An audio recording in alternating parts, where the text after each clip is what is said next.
mountain movers. We are different people. Kenya. From different countries. Rwanda. We all gather together to share the word of God. We are the mountain movers. We are the mountain movers. We are the mountain movers. We are walking the light of God. My name is Dr. Karambu, the founder and president of International Peace Initiatives.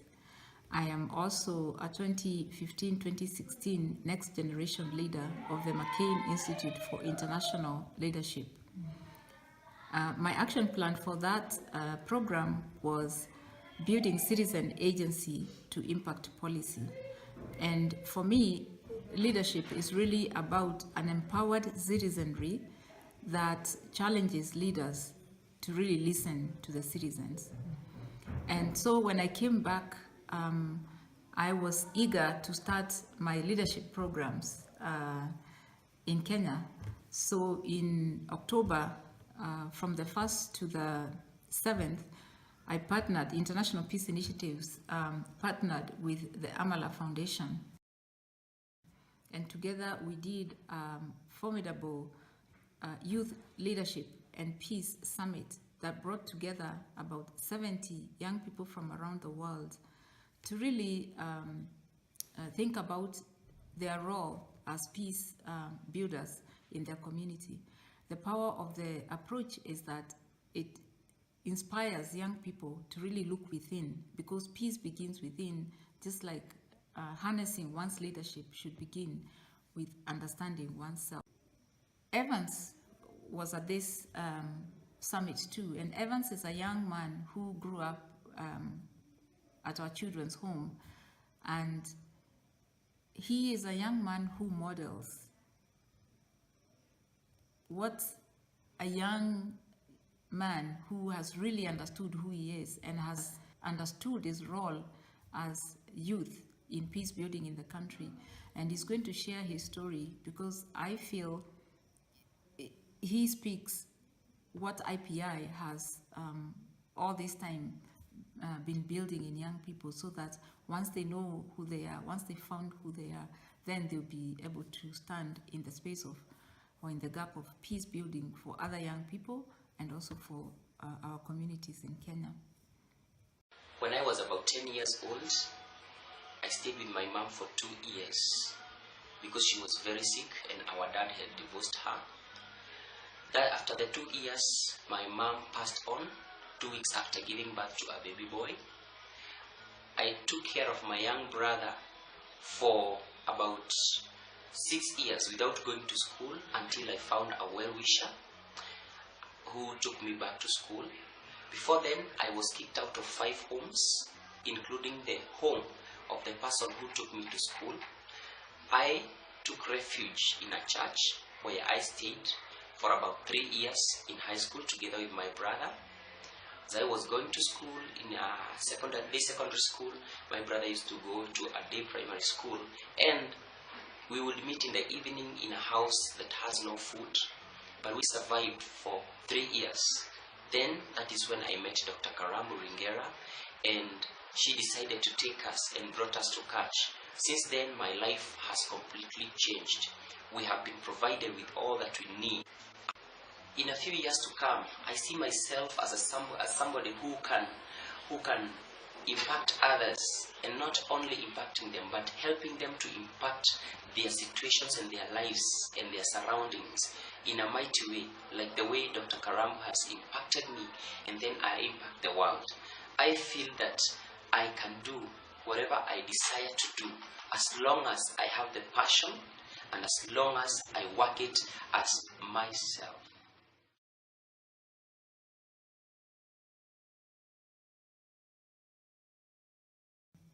International Peace Initiatives also partnered with the World Peace Initiative Foundation, who organized actually the first Africa Peace Summit with the theme enhancing or nurturing a culture of peace for youth in Africa. and it brought together about 100 youth from all over Africa and around the world to really be mindful of their role as peace agents in Africa, and that they are a formidable force for change in Africa.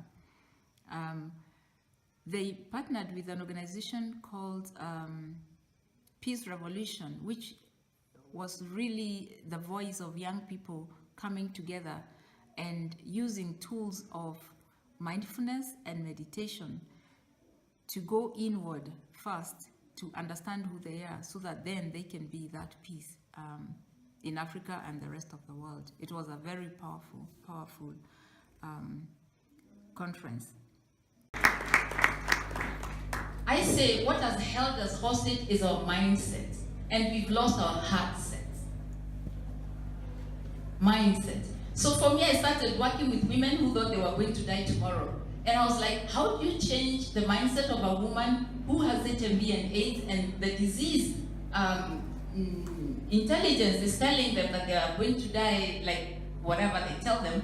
A culture that has told them that they're third-rate citizens, traditions that have shut their voices, a religion that teaches them that they're subordinate to everybody else, a religion that tells us that God is out there, and we've forgotten the divinity, the divine in us.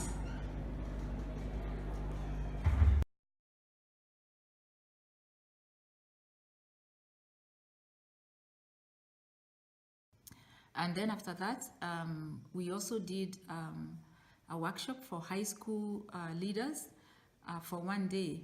And the goal of targeting high school student leaders is because I believe that for our country, harnessing leadership of young people is the way forward for us. It seems to me that leaders who've been there for many years just want to, to consolidate power. And they really, very few of them really are interested in the welfare of the people. But I believe that when we nurture young people as they grow, they will help us change from a culture of impunity to a culture of character-driven leaders.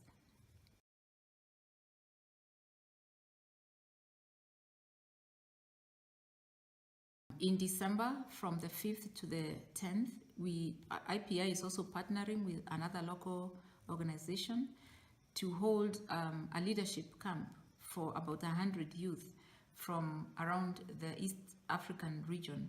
And most of them will really come from Kenya, because my dream is to be able to build a cohort of young leaders who we can grow with over the years, and hopefully they will be the leaders who will change